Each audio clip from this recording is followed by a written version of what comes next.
do livro, né, o Socionomics, mas eu acho que mostra assim, o volume desse impacto, né? Quer dizer, o quanto isso é uma questão que não tem volta, né? Quer dizer, é um mundo radicalmente diferente do que a gente tinha muito poucos anos atrás. Se pensar em termos de internet, a gente tem o quê? Tem 20 anos de internet e quantos a gente tem de redes sociais? 10 anos? Menos que isso, talvez. Enfim, e mudou completamente a nossa vida, né? Quer dizer, você hoje, se a gente pensar, ontem eu estava dizendo para os alunos, quer dizer, por exemplo, o primeiro computador que eu tive foi em 1985, que era aquele Applezinho quadradinho, que era um computador pessoal que foi lançado pela Apple, naquele momento, né? Eu já tinha 34 anos, então até ali eu tive, hoje eu estou com 64, então digamos, eu tive metade da vida sem computador, metade com computador, né? Na primeira metade eu escrevia, eu publiquei livros e fiz uma série de coisas, eu sabia escrever à mão, inclusive. Hoje, se você me der um texto para escrever, papel para eu escrever, uma folha de papel para escrever um texto, eu não sei mais fazer isso. Eu só sei escrever no computador. Quer dizer, eu perdi uma habilidade que eu tive durante 30 anos e ganhei uma outra ao longo dos 30 anos seguintes, né? Então, é uma mudança muito radical. Quer dizer, é a mesma pessoa que, de alguma forma, desaprendeu uma coisa que ela fez durante 30 anos e aprendeu a fazer uma coisa completamente diferente, né? E hoje eu não sei, se você me der uma folha em branco e mandar eu escrever um artigo, é impossível, não vai sair. No computador, ao contrário, no computador você consegue... E quando você vai escrever no papel, é uma coisa absurda, porque você tem que escrever na forma final, você tem que escrever da forma como alguém vai ler aquele trabalho. No computador, ao contrário, você coloca ideias soltas, você puxa de um lado para o outro, você, né, tudo aquilo que você no texto teria que fazer manualmente, cortando com tesoura, colando com durex, aquelas coisas que existiam antigamente, hoje você faz dentro do mesmo espaço, que é o espaço da tela que está diante de você, e ali você quer procurar uma coisa na internet, você abre uma outra janela e procura, você quer copiar uma coisa, você copia para dentro do seu texto, enfim. É um modo, talvez um método de trabalho, de construção de texto, de ideia, muito mais próximo do modo como o cérebro da gente opera, né? A gente não pensa linearmente, evolutivamente, sequencialmente, a gente pensa aos trambolhões e vai ordenando esse troço à medida que vai falando, que vai experimentando as coisas, né? Quando você está falando, principalmente, você não diz tudo que passa pela cabeça, né? Você vai arrumando coisas que estão na sua cabeça. Então, o computador permite você fazer isso na construção de um texto, né? Então é um mundo muito diferente.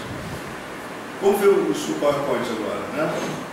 Aí o que eu fiz? Eu fiz 10 slides que de alguma forma reproduzem essa questão no formato do PowerPoint, que ajuda a gente a pensar um pouco. O problema do PowerPoint é que ele é um pouco pessoal e transferível.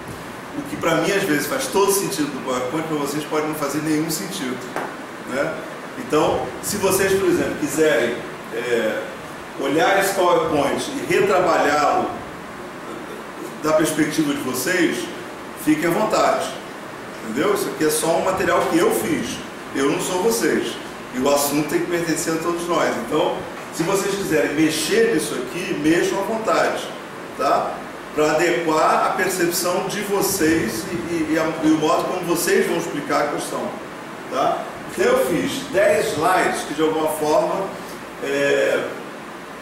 recontam isso que eu estou conversando aqui com vocês no formato de PowerPoint, que é útil para a gente dar uma aula, mas evidentemente é muito restritivo com relação à riqueza do que está sendo discutido e do assunto, tá?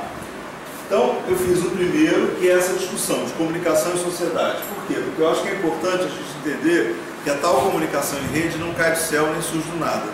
Ela surge num ambiente maior, que é o ambiente da comunicação em rede. Tá? Então esse primeiro slide, a ideia é essa, né? Mostrar que a comunicação em rede não existe isoladamente, que ela depende dessa sociedade em rede, tá? Que as redes passam a ser fundamental nessa tal sociedade em rede, né? Quer dizer, os fluxos que vão formando as redes são fundamentais, tá? O Castells, inclusive, fala, ele diz que essa dimensão da morfologia, né, do formato da sociedade, ganha uma prevalência sobre qualquer conteúdo que circule aí dentro, né? Ele diz que de alguma forma o conteúdo é o próprio conjunto de fluxos, quer dizer, a rede é o conteúdo, né? A rede é capaz de produzir conteúdos por ela mesma, isso muda a cabeça da gente. Se estruturar em rede muda a cabeça da gente, né?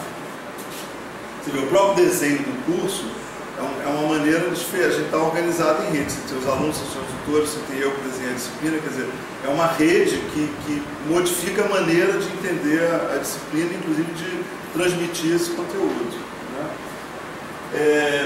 E mostrar que essa sociedade em rede tem impacto sobre a maneira como a sociedade se move, sobre a dinâmica social, sobre o comportamento dos atores sociais, todos nós, né? Sobre o poder, né?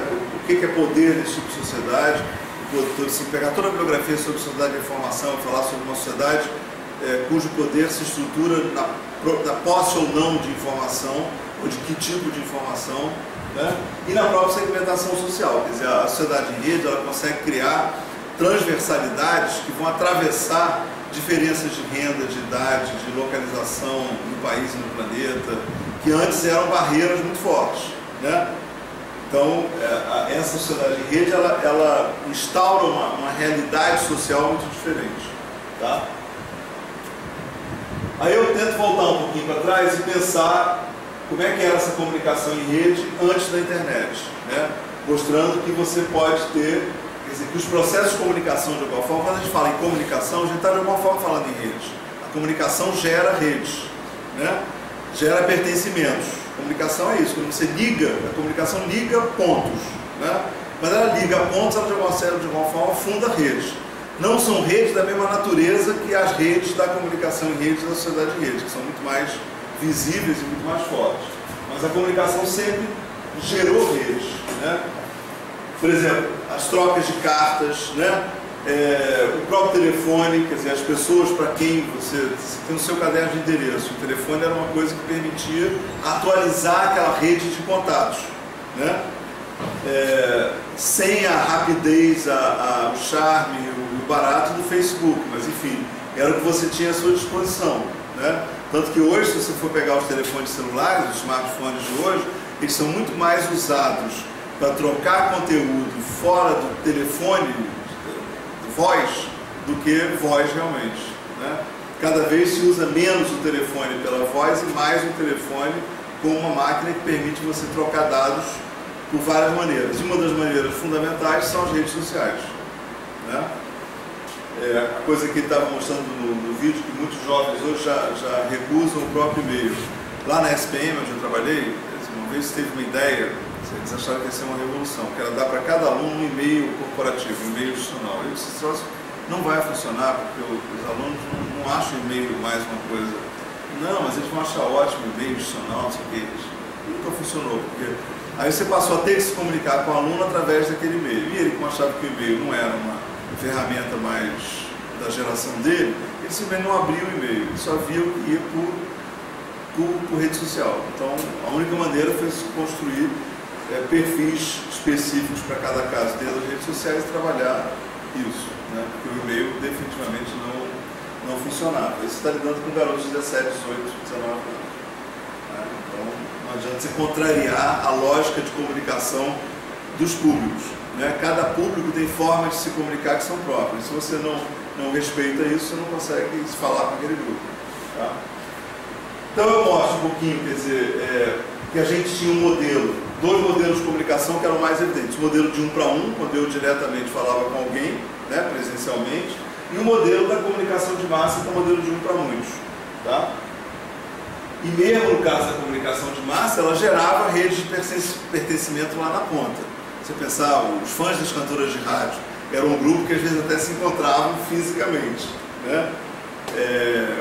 Os fãs de determinados atores da televisão, ou personagens dos programas, das séries, das novelas, etc, etc, quer dizer, também formam um grupo, formam rede.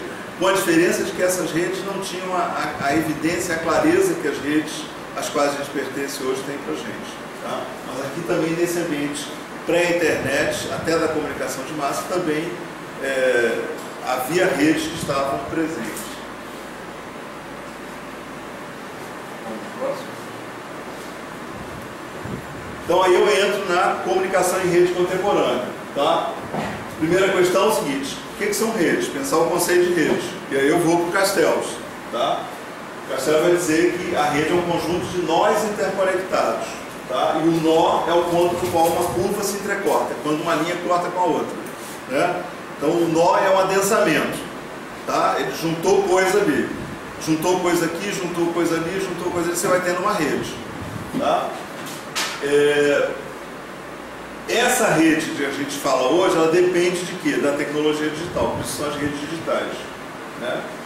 E é nesse ambiente dessas redes digitais que vai se desenvolver a comunicação de muitos para muitos, que é o que as redes sociais lá na ponta atualizam para a gente com tanta naturalidade e facilidade.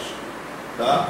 Então é importante mostrar que, assim como redes existiam antes da comunicação em rede e da sociedade em rede, as redes sociais, o Facebook, o LinkedIn, enfim, as várias redes das quais a gente pode participar, elas são uma das manifestações da comunicação em rede, elas não são a comunicação em rede.